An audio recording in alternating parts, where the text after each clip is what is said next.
11월 20일 월요일입니다. 굿모닝 브리핑 시작합니다. 오늘 아침 신문 일면들에는 이렇게 거리 응원에 나선 시민들의 모습이 여럿 실려 있었습니다. 어제 롤드컵으로 불리는 세계 최대 e스포츠 대회 결승전이 펼쳐졌고 중국 리그팀과 맞붙는 한국의 리그팀을 응원하기 위해서 이렇게 한데 모여서 응원한 겁니다. 다음 면도 함께 보시죠.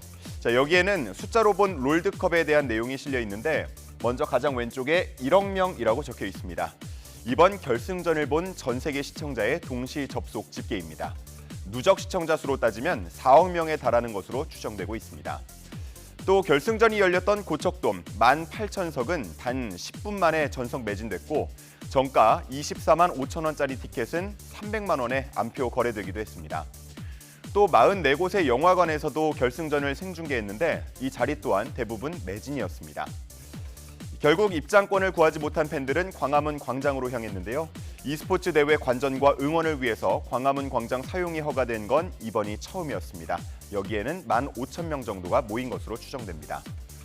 이번 대회의 열기가 뜨겁게 달아오르자 코로나19 등으로 다소 침체한 e스포츠의 업계 분위기가 반등하는 계기가 될 거라는 기대가 커지고 있습니다. 다음은 동아일보 기사 보겠습니다. 요즘에 무슨 플레이션 이런 기사들 많이 전해드리고 있는 것 같은데 이번에는 번들플레이션이라는 말이 제목에 쓰여 있습니다.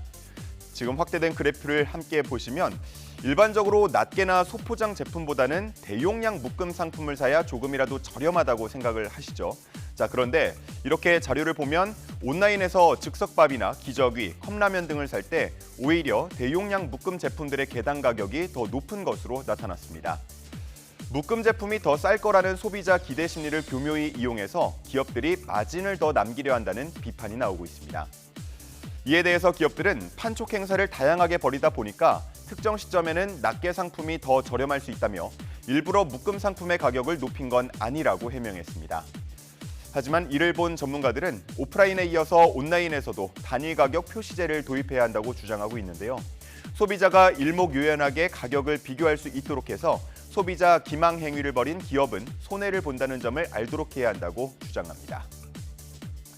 다음은 한국일보 일면 보겠습니다. 역대급 엔저 바람탄 일본행, 주말 쇼핑 절반이 한국인이다라는 제목입니다. 그리고 그 아래 나와 있는 그래프를 보면 이제는 100엔당 원화 환율이 800원대 중반까지 내려온 걸 확인할 수 있습니다. 상황이 이렇다 보니 일본을 찾아서 쇼핑을 하는 한국 관광객들이 늘고 있는데요. 일본 관광국에 따르면 올해 1월부터 10월까지 총 외국인 관광객 1,989만여 명 중 한국인이 552만여 명으로 가장 많았다고 합니다. 그리고 실제 일본을 다녀온 사람들의 이야기도 함께 실려 있었는데 엔저의 면세, 또 백화점 등에서 주는 쿠폰까지 사용하면 관세를 내더라도 훨씬 더 싸다면서 비행기 값을 다 뽑은 것 같다며 만족감을 드러냈습니다. 한편 다음 면을 보면 산업 측면에서 이 엔저 현상을 바라보는 시각 나와 있는데요. 다소 나뉘고 있습니다. 기본적으로 엔저가 나타나면 한국 수출 기업들은 긴장을 하게 됩니다. 아무래도 가격 경쟁력에서 밀리기 때문인데 과거 아베 신조 전 총리 집권기 당시에도 엔저 여파로 한국 수출이 감소세를 보인 바 있습니다. 하지만 일각에서는 10년 전처럼 엔저가 한국 수출에 큰 타격을 주지는 않을 거라는 평가도 나옵니다. 가격 경쟁력에 흔들리지 않을 정도로 한국 제품의 품질 경쟁력이 좋아졌다고 보기 때문입니다. 하지만 엔저 현상이 장기화하면 할수록 부담이 커지는 건 어쩔 수 없는 사실인데요. 전문가들은 주력 업종의 수출 경쟁력을 높여야 할 때라고 말하고 있습니다. 자, 오늘 볼 마지막은 조선일보에 실린 올겨울 날씨에 대한 기사입니다. 이번 겨울은 예년보다 많은 눈이 내릴 예정이라고 합니다. 엘니뇨 현상이 전성기를 맞으면서 우리나라로 수증기가 활발하게 유입될 가능성이 크기 때문인데요. 특히나 남부지방의 폭설이 우려된다고 합니다. 그러면서 기상청은 올겨울부터 눈 무게에 대한 예보를 시작한다고 밝혔습니다. 눈은 물기를 머금은 정도에 따라서 습설과 건설 등으로 분류가 되는데 습설은 잘 뭉쳐지고 무거운 눈, 건설은 잘 흩어지고 가벼운 눈입니다. 같은 면적에 같은 높이의 눈이 쌓인다고 봤을 때 습설이 건설에 비해서 2배에서 3배가량 무거운 것으로 나타났습니다. 눈 무게는 가벼운 눈, 평균적 눈, 무거운 눈 등으로 3단계로 구분해서 예보하고 전북 일부 지역부터 시작해서 전국으로 점점 더 넓혀갈 예정이라고 합니다.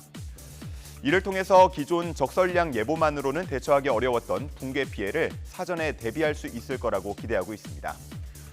눈 관련 피해액 연평균 923억 원 정도로 나타났는데요. 이번 눈 무게 예보로 피해를 더 줄일 수 있을지 주목됩니다. 11월 20일 아침 신문 살펴봤습니다. 지금까지 굿모닝 브리핑이었습니다.